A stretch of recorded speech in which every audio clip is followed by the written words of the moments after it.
The first three studies were done in the early 90s, and the diet that they considered to be the best diet for reduction in heart disease, and it did show some promise, was a low-fat diet. But the next three trials are more recent trials and would challenge the notion that a low-fat diet is the best diet. As we will see in the next study we discuss, this was instead using a Mediterranean style diet, which is not a low-fat diet. However, it is a high healthy fat or good fat diet with a low bad fat diet.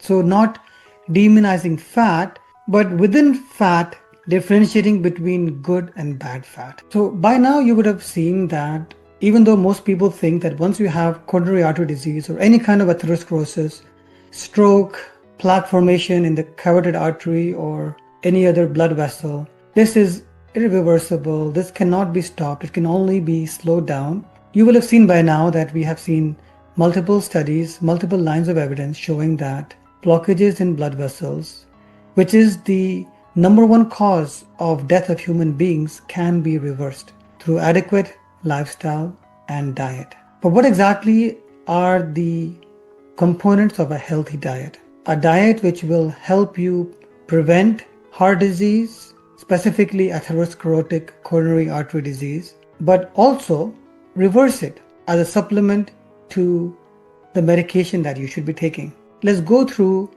the characteristics of a healthy diet. One thing I'd like to point out that all of these foods belong to the family of carbs. And this is why when I see clients say to me that they already know what a healthy diet is, all they need to do is reduce their carbs. Honestly, that irritates me a bit, because carbs can be the most healthy foods that you can eat.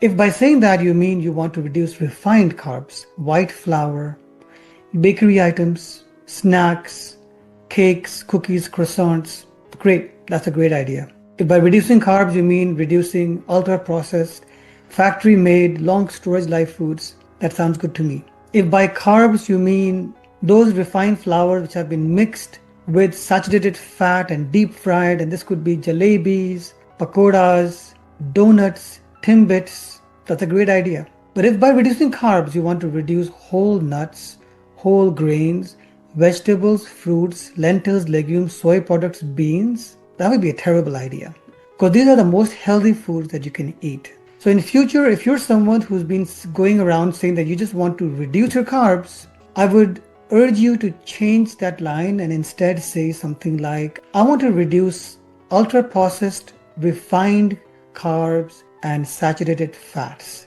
That statement would be much more sensible.